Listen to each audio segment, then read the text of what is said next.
¿Qué tal? Buenas tardes.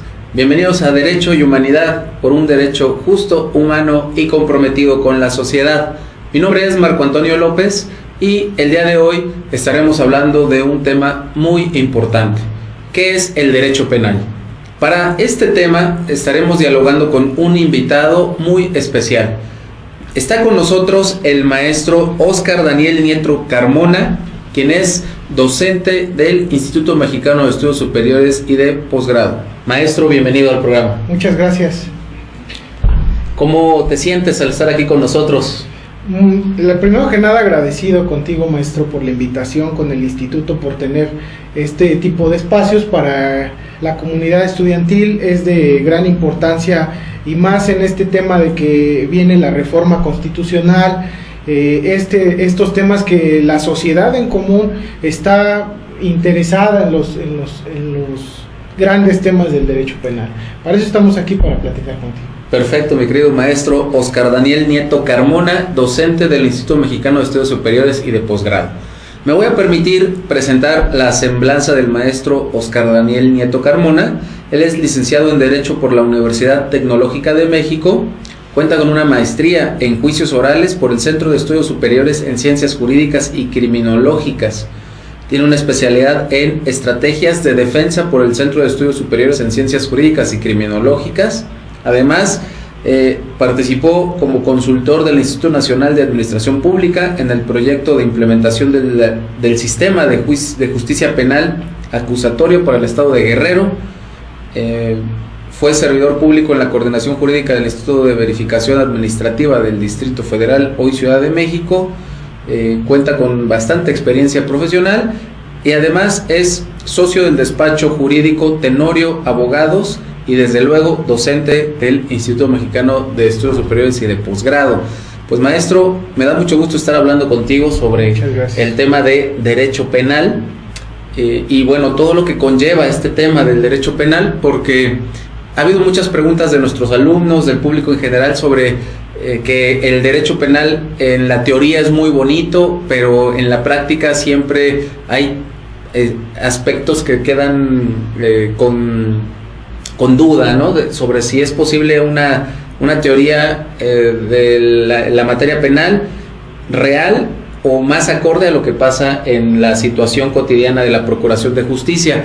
Pero antes de que iniciemos este tema del derecho penal, en Derecho y Humanidad tenemos la costumbre de tratar de conocer más a la persona, a nuestro invitado, que puedas platicar con el público, que sepan esa parte humana de Óscar Daniel Nieto Carmona.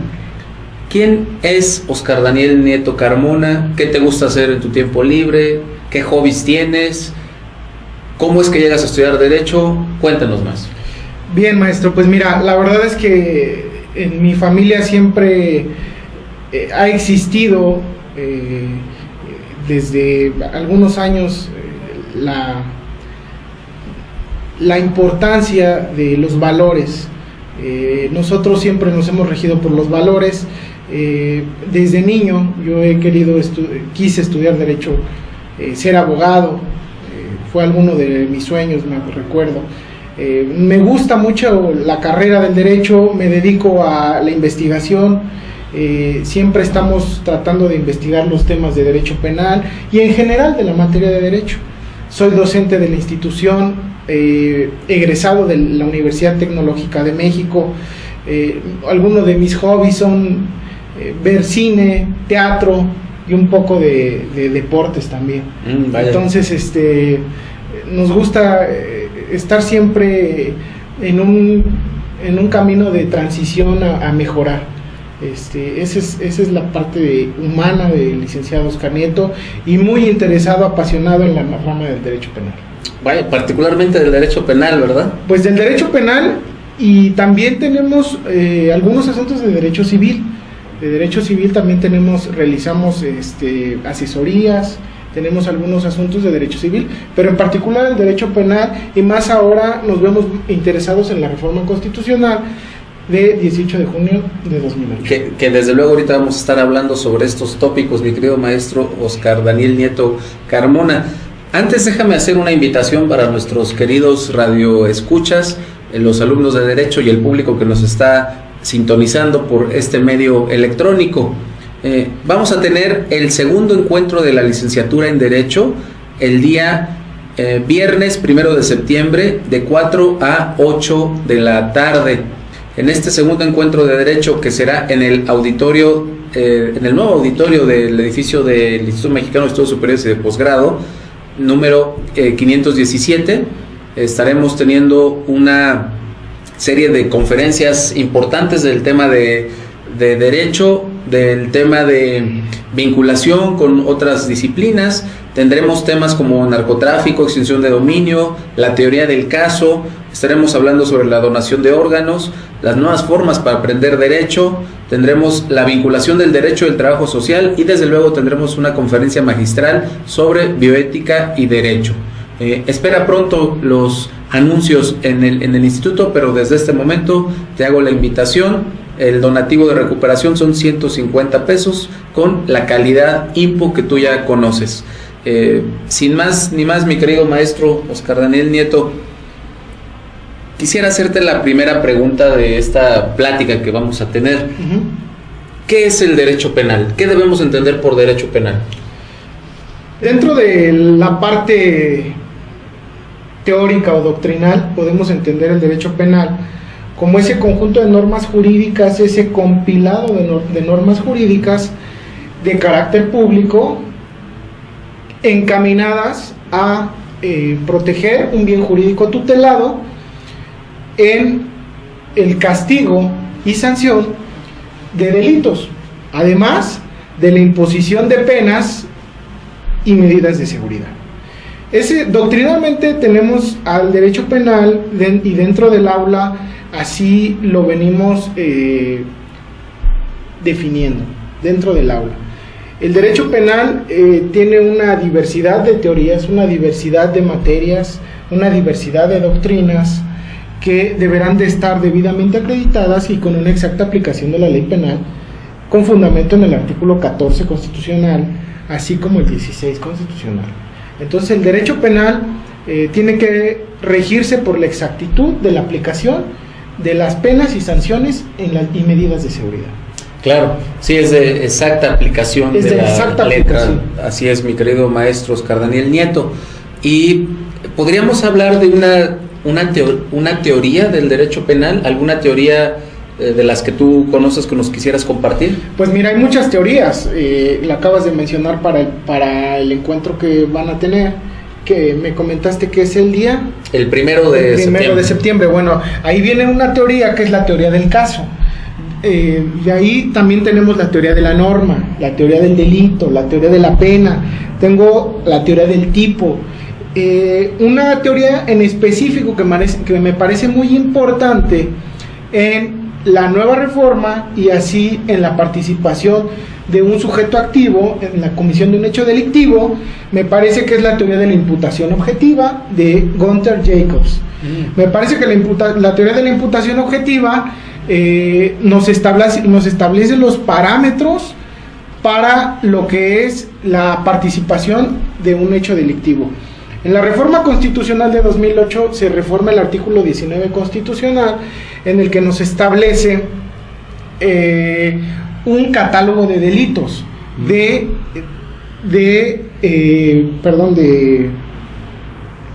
prisión preventiva oficiosa. Okay. Además de que nos establece dentro de la propia reforma una participación dentro del apartado del artículo 19, para poder fundamentar el auto de vinculación a proceso, nos establece que tendrá que realizarse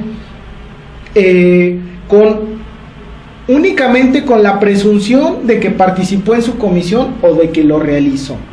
Entonces tenemos que la teoría de la imputación objetiva cobra objetividad dentro de la reforma constitucional al establecer el parámetro tan ambiguo del artículo 19 constitucional, al establecer que nada más con la simple presunción de la participación en la comisión o de que lo realizó, tendría que ser el juez de control un poco más objetivo al sujetar a una persona a proceso penal dentro de una investigación complementaria. Vaya, qué interesante es lo que nos estás compartiendo, porque este catálogo de delitos precisamente en materia constitucional pues ya señala específicamente cuáles son los delitos que sí efectivamente tienen prisión preventiva y cuáles no tendrán esa medida cautelar, ¿verdad? Me hiciste recordar mis clases de Derecho Penal y me acuerdo mucho que el maestro Eduardo Miranda nos mencionaba mucho sobre el tema de la teoría del tipo penal creada por el doctor Alfonso Quirós Cuarón. Bastante buenos recuerdos de esa teoría, porque era un modelo matemático preciso y muy exacto, y efectivamente partía de la base de que el derecho penal es exacto. Y recuerdo también otro de los grandes doctrinarios del derecho penal, el doctor López Betancourt, que son estas grandes, pues digamos, personalidades del derecho penal. Adicionando un poquito también a la mejor a Raúl Carrancá y no dejando de lado actualmente al doctor Enrique Díaz Aranda. Entonces, mi querido maestro, ¿podríamos hablar de una doctrina del derecho penal del derecho mexicano? Claro, podríamos hablar de una doctrina del derecho penal dentro del derecho positivo mexicano al establecer varios autores. Como lo mencioné, el doctor Enrique Díaz Aranda nos establece dentro de la teoría del delito una teoría funcionalista derivada de la doctrina internacional, es decir, de nuestro autor Klaus Roxin. Klaus Roxin, además de Hans Wenzel, que nos establecen doctrinas internacionales en materia de teoría del delito. Vaya, pues hay mucha doctrina y mucha teoría por estudiar, ¿no? Los temas de los abogados que se convierten en penalistas, pues tienen un sustento sólido. ¿Crees tú que la teoría y el aprendizaje del derecho penal es acorde a la realidad que se vive en los ministerios públicos, en la Procuración de Justicia en general? Es subjetivo. La Procuración de Justicia tendría que ser, como siempre lo he dicho, más bien no subjetivo, sino objetivo. ¿Sí? Siendo una Procuración de Justicia es el órgano, el operador con el cual se activa el sistema de justicia penal, porque ellos están encargados de la investigación al sistema de justicia, de un hecho relevante como delito. Me parece que la Procuración de Justicia actualmente tiene una labor titánica en la que tendrá que realizar ciertos cambios y capacitaciones, porque en el nuevo sistema de justicia penal nos habla la reforma constitucional de que tendríamos que tener una capacitación y a realizar ciertas actividades de las cuales los operadores actualmente no se encuentran capacitados. Vaya. Son algunas de las cosas con las que yo creo que la Procuración de Justicia, en específico la institución del Ministerio Público, tiene una labor titánica al establecer que la dirección y conducción de la investigación se va a realizar a través del Ministerio Público. Le quitan el monopolio de la acción penal, del ejercicio de la acción penal, adicionando la acción penal privada, ¿no?, dentro de esta reforma constitucional. Vaya, que en un momento dado vamos a abordar sin duda, porque me parece relevante. Recuerdo también en estas clases, sobre todo en el tema de derechos humanos, como tú acabas de citar al teórico Gunther Jacobs sobre esta doctrina del derecho penal del enemigo, ¿no? Como el gran paradigma del Estado para la conducción de la política pública y del Estado de Derecho con el ciudadano y otros actores que ponen en riesgo al Estado. ¿Crees tú que esta doctrina del derecho penal del enemigo es algo que digamos es real en el caso del derecho mexicano, en el tema de la gestión de la política pública?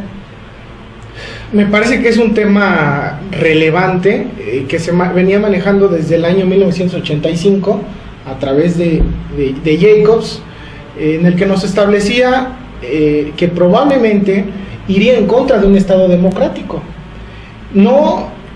Yo creo que no estaría tan equivocado al establecer, en el derecho positivo mexicano tenemos una figura que es el arraigo.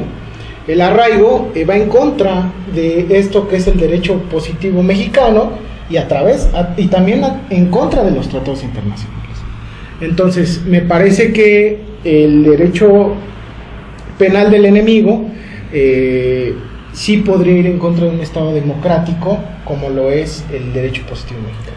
Vaya, qué pues relevante es este tema del arraigo, que prácticamente nos daría para otro programa en específico de la figura, ¿no, maestro? ¿Por qué crees tú que actualmente está ese permiso constitucional para que el arraigo, que como figura de derecho internacional es contrario a los tratados internacionales en materia de derechos humanos, ¿por qué nosotros la tenemos, constitucionalizada, por llamarlo de alguna manera? Bueno, de hecho ayer comentábamos en un foro de medidas cautelares en la figura del arraigo, que está pronto a extinguirse, está en sus últimos momentos la figura del arraigo, al establecer también una reforma en la cual quieren aumentar el catálogo de delitos de prisión preventiva oficiosa. Entonces, la figura del arraigo pasaría a aumento del catálogo de delitos que ameritan prisión preventiva oficiosa, y por ende nos daría pues también estaríamos transgrediendo tratados internacionales. Vaya. La figura del arraigo es una figura con la cual le damos tiempo al Ministerio Público de que pueda investigar en la comisión de un hecho delictivo. Se ha dicho que el arraigo es inconstitucional, ya que se estaría determinando como una sanción anticipada en la cual no hay debate, simplemente hay una investigación de la posible participación de hechos delictivos. Vaya, tenemos varias tareas pendientes, ¿no? Nuestro sistema de procuración de justicia, nuestro Estado de Derecho, y bueno, tú acabas de mencionar que en el tema del arraigo, pues tenemos este pendiente. Pero ¿qué te parece si empezamos a hablar sobre el tema de lo que es la reforma constitucional en materia de procuración de justicia, la gran reforma de 2008, si no mal recuerdo? Cuéntanos un poco, ¿cómo se da esta reforma? ¿Cómo impacta en el derecho penal? Mira, la reforma constitucional del 18 de junio de 2008 viene a reformar los artículos desde el artículo 16 hasta el artículo 22, que nos establece, además de un nuevo sistema de justicia penal, la reforma viene también en materia de seguridad pública y además en procuración e impartición de justicia. Enfocándonos a lo que es el nuevo sistema de justicia penal, establecemos que el nuevo sistema de justicia penal nos establece el artículo 20 constitucional, que se regirá por los 5 grandes principios, que son inmediación, publicidad, continuidad, contradicción y concentración. Estos 5 principios, la forma de garantizar estos 5 principios nos dice que va a ser a través de la oralidad y acusatorio. Entonces, por ahí algunos autores nos están manejando la oralidad como un principio y quisieran que habláramos de la reforma constitucional de la oralidad. Nada más nos estaríamos limitando o acotando la información nada más a la oralidad. Tendríamos que hablar de estos 5 principios con los cuales la forma de garantizar estos 5 principios serían a través de la oralidad y el sistema acusatorio, que estaríamos hablando de acusatorio igual a igualdad entre las partes. Vaya, eso es algo muy importante lo que mencionas, porque tal pareciera que la oralidad es el centro de la reforma. Ya nos estás expresando que no. Creo que entonces hay que entender que la oralidad es el mecanismo, ¿no? Y que lo que garantiza el Estado de Derecho que aspiramos es la aplicación de los principios que nos acabas de citar. La oralidad es una forma de garantizar estos principios y en específico la publicidad. Porque si bien es cierto, es una forma de garantizar estos principios, y en específico no siempre se garantizaba la publicidad. Nos mantenían al margen, a lo mejor de una audiencia, tú querías ingresar a un juzgado penal y te decían en barandilla, espérenos, licenciado, claro. O a los familiares los mantenían al margen.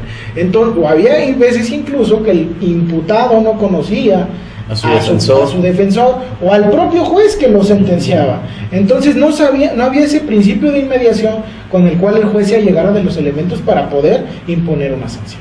Claro. Entonces la realidad es que no había la reforma constitucional. Como esta famosa película, ¿no? De se presume inocente, presunto culpable. Sí, presunto culpable, cierto. Cómo precisamente visibiliza muy bien este tema de la falta de publicidad que eran sujetos estos juicios, y bueno, pues el medio de la grabación es lo que hace, ¿no? Que se pueda visibilizar cómo se llevaban a cabo las prácticas. Además de que trasladamos ese expediente, ese cúmulo de hojas de expedientes que tanto aquejaba a los ministerios públicos, a los juzgados, que tanto aquejaba a los defensores, lo trasladamos todas esas hojas a un CD en el cual va a venir inmerso el contenido de una audiencia visible y oral y auditivo, perdón. Que eso es algo muy muy positivo, ¿no? Es muy positivo. Pronto aquí en el Instituto Mexicano de Estudios Superiores y de Posgrado, en el nuevo edificio, tendremos nuestro salón especial para juicios en materia de oralidad. Entonces creo que será algo muy muy interesante. ¿Y qué te parece el Código Nacional de Procedimientos Penales? ¿Qué te pareció ese es el gran instrumento, ¿no? De la reforma. Bueno, en un inicio la reforma, al implementar el sistema de justicia penal, se pretendía que cada entidad federativa tuviera su propio código, como lo es en materia sustantiva. Cada entidad federativa tiene su propio código penal. En un inicio, cada entidad tenía su código de procedimientos penales. Al haber tantos criterios dentro de la federación, se llegó a la conclusión de que debería de existir un solo Código Nacional de Procedimientos Penales. Más sin en cambio, las autoridades han acotado la información y transgiversado el propio contenido del sistema. ¿Por qué? Porque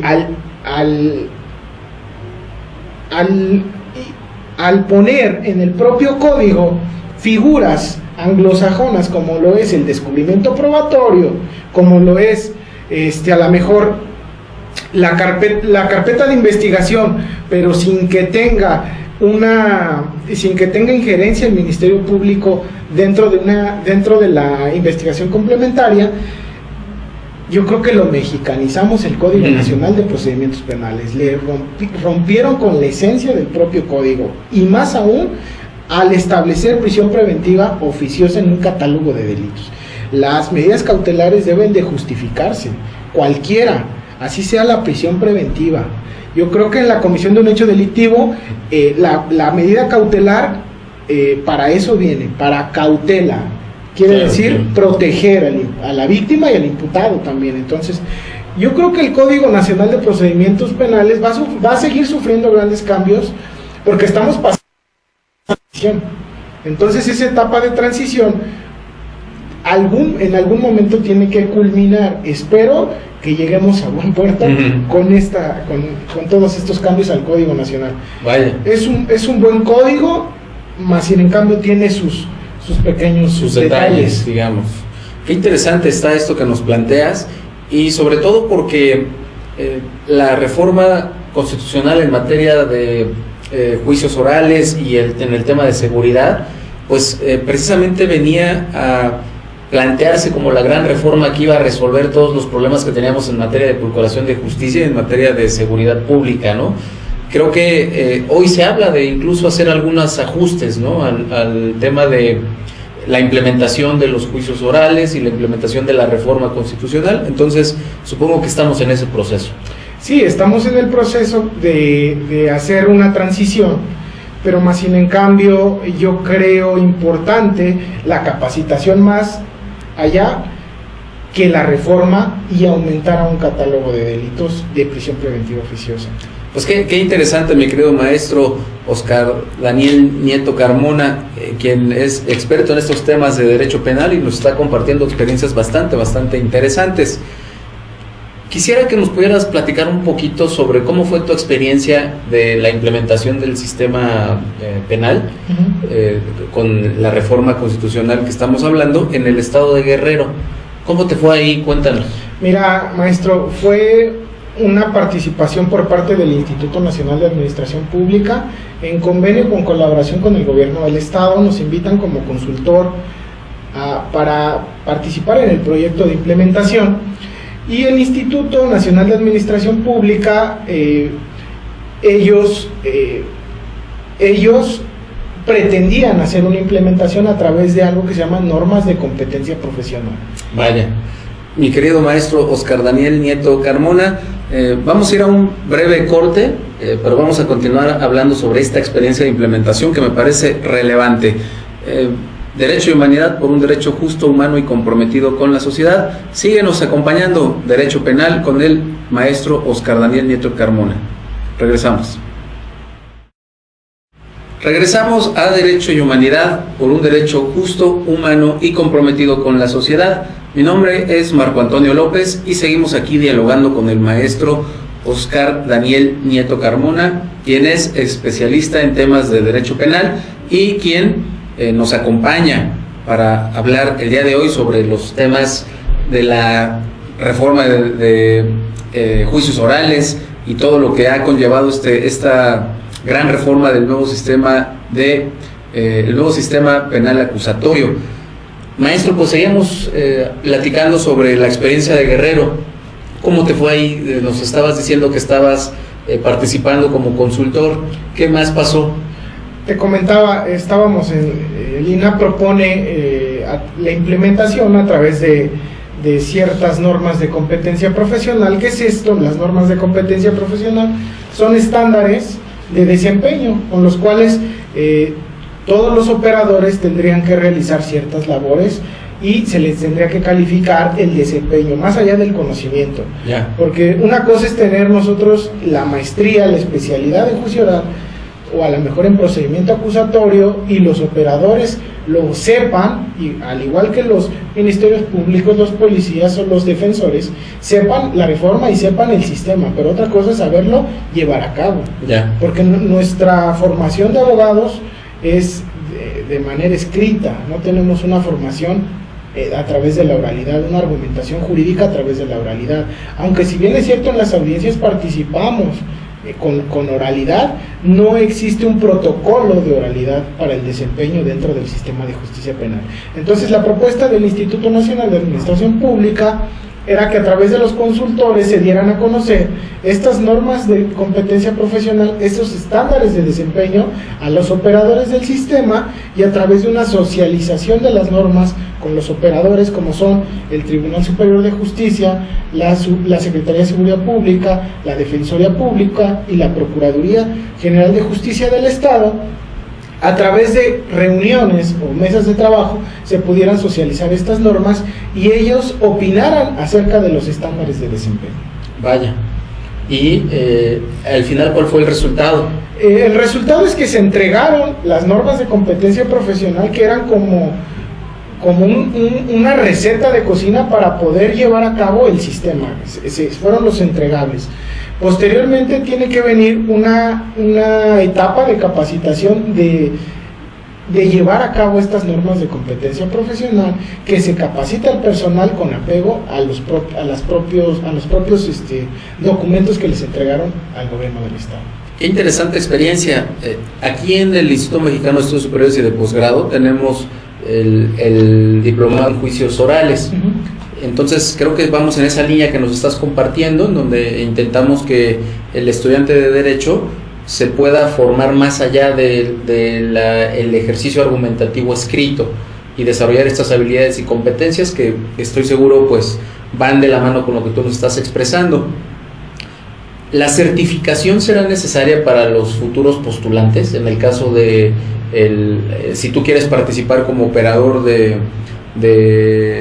operador jurídico en cualquiera de estas figuras o modalidades que señala la oralidad?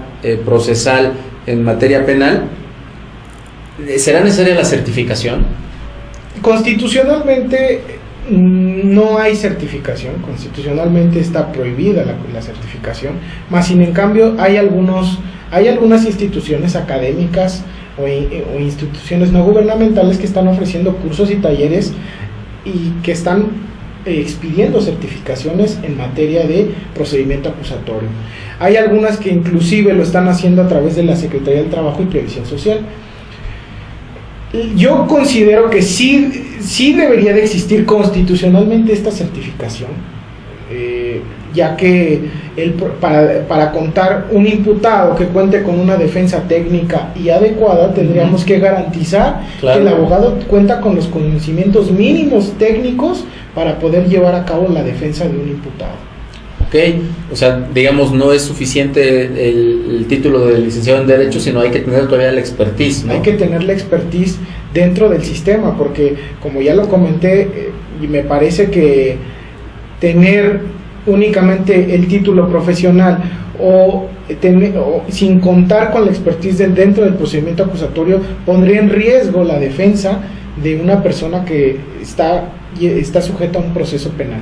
¿Y cuántas veces con las anteriores figuras se ponía en riesgo esta debida defensa, ¿no? Con esta modalidad que se tenía en el pasado de ser persona de confianza, por sí, ejemplo, claro, cuando alguien declaraba ante el Ministerio Público. No teníamos no teníamos la seguridad de que la persona que era nombrada como persona de confianza tuviera los conocimientos mínimos necesarios para llevar a cabo la defensa durante el periodo de investigación. Claro, y bueno, en el caso de la implementación de esta reforma en el área penal, ¿cómo vamos? ¿Cómo va la implementación? Mira, en términos generales, yo creo que la implementación va muy lenta. Tenemos, la reforma fue del 18 de junio de 2008, culminó el 18 de junio de 2016, quiere decir que llevamos un año prácticamente ya con todos los delitos, no delitos únicamente en el Distrito Federal, nada más estaban delitos que eran de menor impacto. Ahorita ya es todos los delitos, ya estamos operando bajo ese esquema.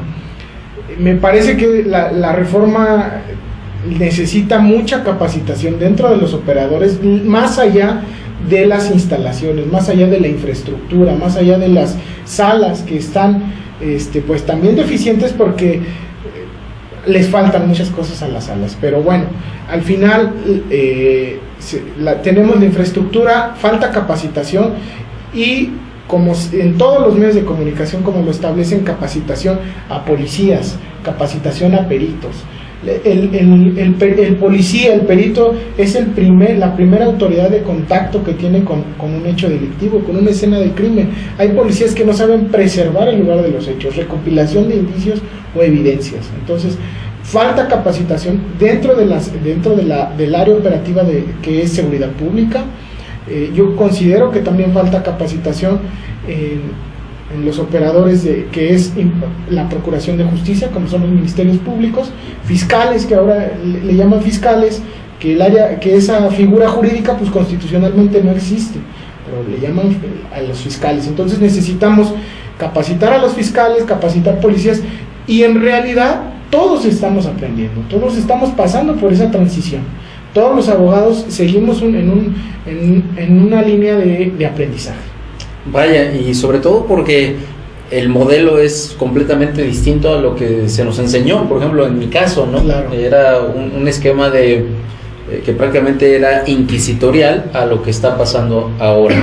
Así es. Pero ¿qué te parece si nos puedes platicar sobre algún caso que hayas llevado? ¿Cómo ha sido esta experiencia en el nuevo sistema penal acusatorio, de lo que has llevado en tu despacho? Mira, tenemos varios asuntos en el anterior sistema, en el sistema escrito y ahora en el sistema acusatorio, y una de las principales diferencias dentro de ambos sistemas, nuestros asuntos han sido en el desahogo de pruebas, en la inmediación que le da el juez a todo el desfile probatorio, nos ha impactado realmente dentro de esta área nuestros asuntos. Porque te comento, tuvimos un asunto de un homicidio en el cual una persona priva de la vida a otra persona en un establecimiento mercantil. Al llegar al establecimiento mercantil no lo dejan entrar y acciona un arma de fuego y lo mata. Iba acompañado de su novia, que su novia era la testigo, y al realizar la investigación del Ministerio Público, el Ministerio Público no sigue la línea de investigación de con quién iba acompañado el imputado. Bueno, cuando el imputado es detenido, lo detienen por delitos contra la salud. Él no es detenido por el delito de homicidio, él es detenido por delitos contra la salud. Cuando es detenido por el tipo penal de delitos contra la salud, el juez de control considera que no hay elementos suficientes para vincularlo a proceso. Lo deja en libertad y estando en la enfermería, le ejecutan la orden de aprehensión por el delito de homicidio. Vaya. ¿Por qué? Porque todavía la carpeta de investigación no estaba integrada por el delito de homicidio. La estaban integrando, más sin en cambio ya tenían elementos que arrojaban que esta persona había participado en la comisión del hecho delictivo.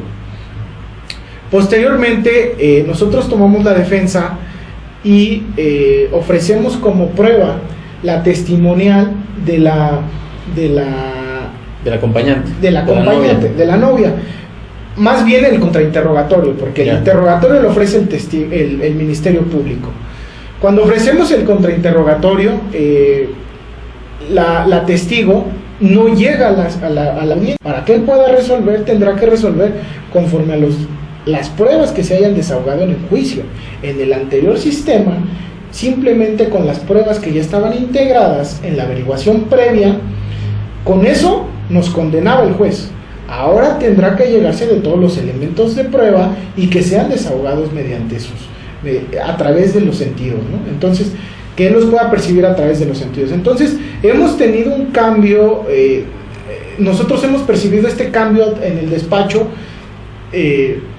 a través de estos asuntos, porque antes si teníamos una averiguación previa con pliego de consignación, seguramente íbamos a tener una sentencia condenatoria. Y era por default, ¿no? Porque los indicios que venían dentro de la averiguación previa iban a ser suficientes para condenar a una persona a través de la jurisprudencia que emite la Suprema Corte, en la cual dice que en el cual establece el principio de inmediatez.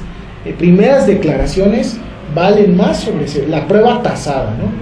Bueno, aquí ya rompemos con ese principio de inmediatez, viene el novedoso principio de inmediación, a través del cual el juez tendría que tener a la vista todas las pruebas desahogadas, percibirlas y a través de la idoneidad poder resolver la culpabilidad o absolver al imputado. Entonces, en este caso en específico te puedo comentar que al no haberse desahogado la prueba testimonial,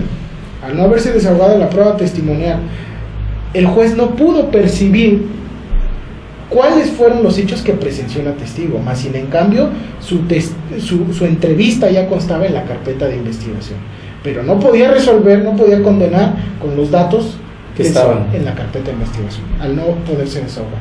Vaya, ¿y en qué acabó esto? Una desafortunadamente o afortunadamente para nosotros, una sentencia absolutoria por deficiencias en los operadores del sistema.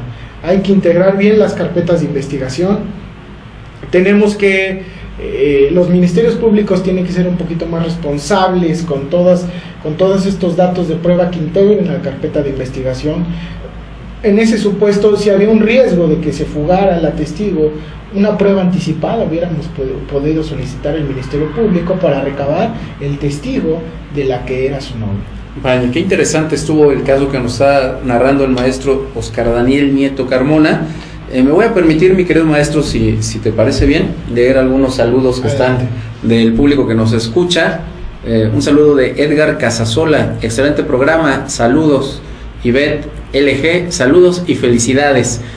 A ti que nos estás escuchando del otro lado, aprovecha este espacio para poder hacerle tus preguntas, dudas a nuestros invitados, ¿no? Contamos con el espacio de asesoría y orientación jurídica que nuestros invitados, pues de manera gustosa, están dispuestos a atender. Voy a aprovechar también para poder decir algunos anuncios.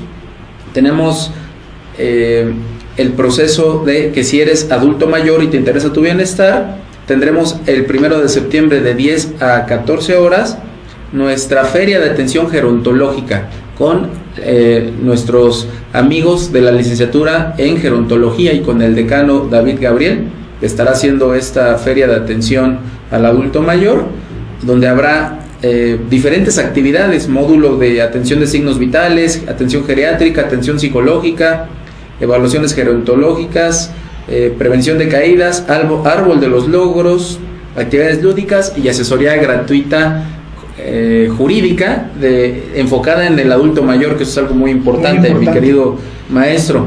Y por último tenemos nuestros talleres, nuestros tradicionales talleres. En el Centro de Tanatología y Terapia de Duelo tenemos el taller de autoestima el 7 de agosto, tenemos el taller de duelo el 28 de agosto, reencontrando el niño interior el 28 de agosto también, risoterapia el 30 de agosto, curso de expresión en público el 14 de agosto. Más información, pues pasa al Centro de Tanatología y Terapia de Duelo para poder hacer la consulta correspondiente ahí con el personal y los amigos del Centro de Tanatología, todos muy atentos, te darán cualquier información que requieras.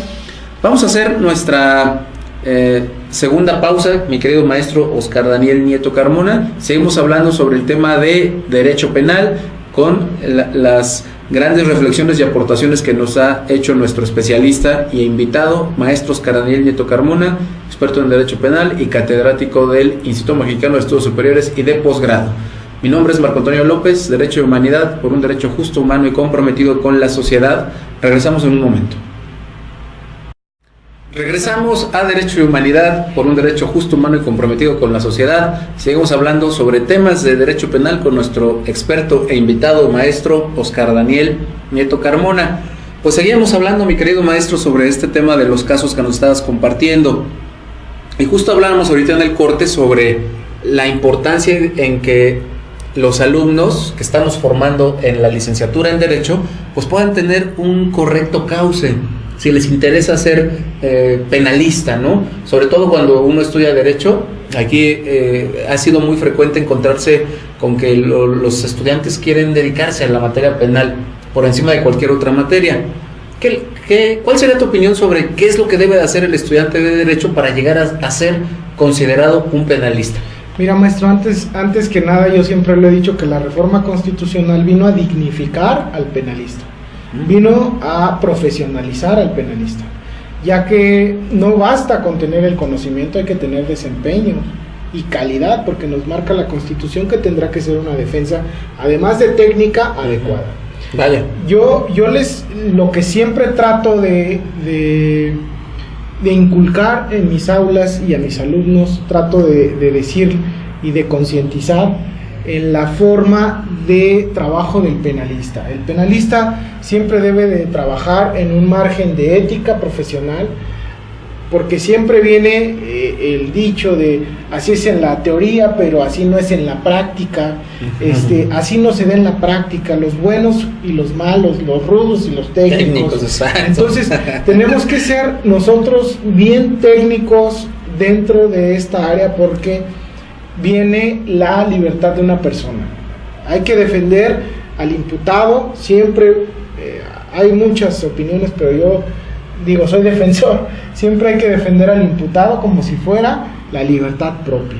Entonces, sí, a mis alumnos lo que yo les puedo recomendar es estudio, trabajo, dedicación.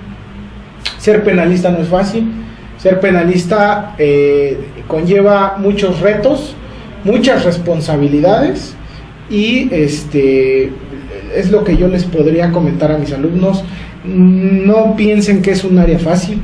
Es un área, yo le digo, que puede ser igual de difícil o más que el derecho fiscal, por decir, que es uno de los más complejos. El área penal es un área muy compleja, muchas teorías, que enmarcan lo que es el derecho penal, la criminalística, las teorías que platicábamos. Son muchas teorías, son muchos códigos, imagínate, 32 códigos penales en toda la federación. Estamos luchando, ojalá se lleve a cabo la reforma para que haya un código penal único, que urge un código penal único. Si hay un código nacional, pues urge un código penal único en materia sustantiva. Qué interesante es lo que nos compartes, mi querido maestro Oscar Daniel Nieto Carmona. ¿Será suficiente una licenciatura para poder dedicarse a la materia penal o hay que especializarse al respecto? Mira, actualmente el derecho penal, el derecho en general ha sufrido grandes cambios. Hay reformas constantes, hay una mayor exigencia de especialización, hay una mayor exigencia dentro de la sociedad para especializarnos en una materia.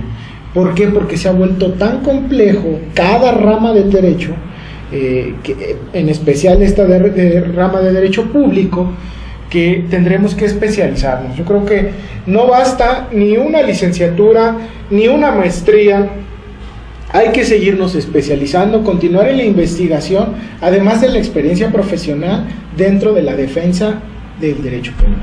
Qué interesante es lo que nos compartes, mi querido maestro. ¿Y la ética qué papel tiene aquí en el derecho penal? La ética es un papel que todos jugamos y que necesitamos inculcarlo desde las aulas, porque ya cuando salimos y algunos estudiantes son ministerios públicos, algunos estudiantes son policías o algunos estudiantes pertenecen al poder judicial, se les olvida la ética, este código de ética, estos 10 mandamientos que tiene el abogado. El primero siempre lo cito, que es estudiar.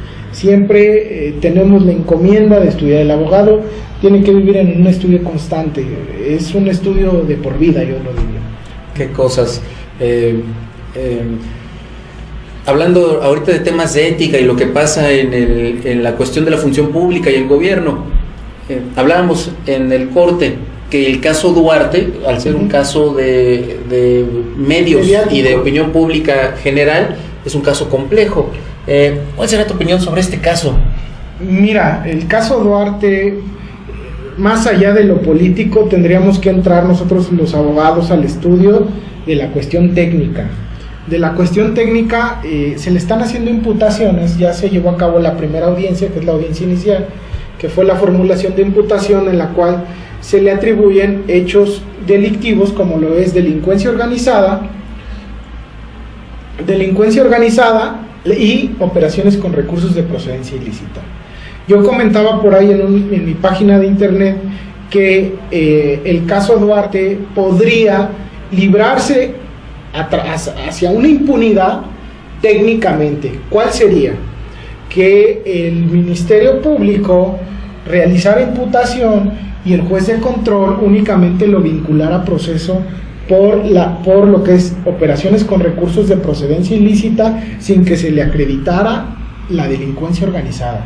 Si no se le acredita la delincuencia organizada, tendría que haber un debate sobre la medida cautelar.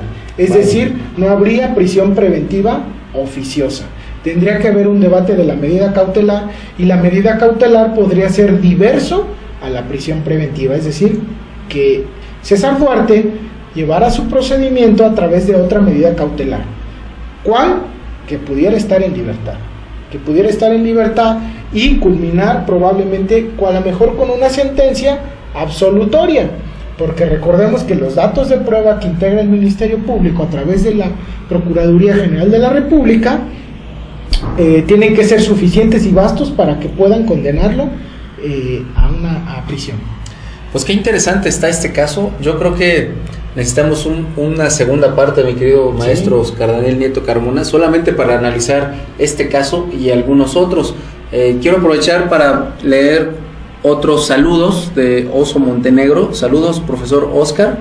Los saludos están dados. Gracias. Y bueno, pues mi querido maestro, creo que hay varias personas que están atentos al programa. A mí me parece que el derecho penal es una de estas materias del derecho en donde efectivamente se requiere mucho conocimiento, mucha técnica, mucha entrega, porque no son casos fáciles Y bueno, pues con esta plática que hemos tenido el día de hoy, pues he visto que tú tienes todos esos, mi querido maestro.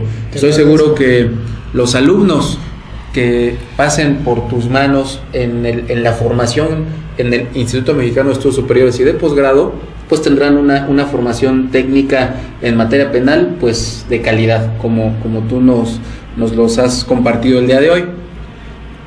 Siempre aprovechamos la presencia de nuestros invitados para pedirles como parte de nuestro cierre del programa, que le puedan compartir a la gente que nos escucha, el consejo humano de vida.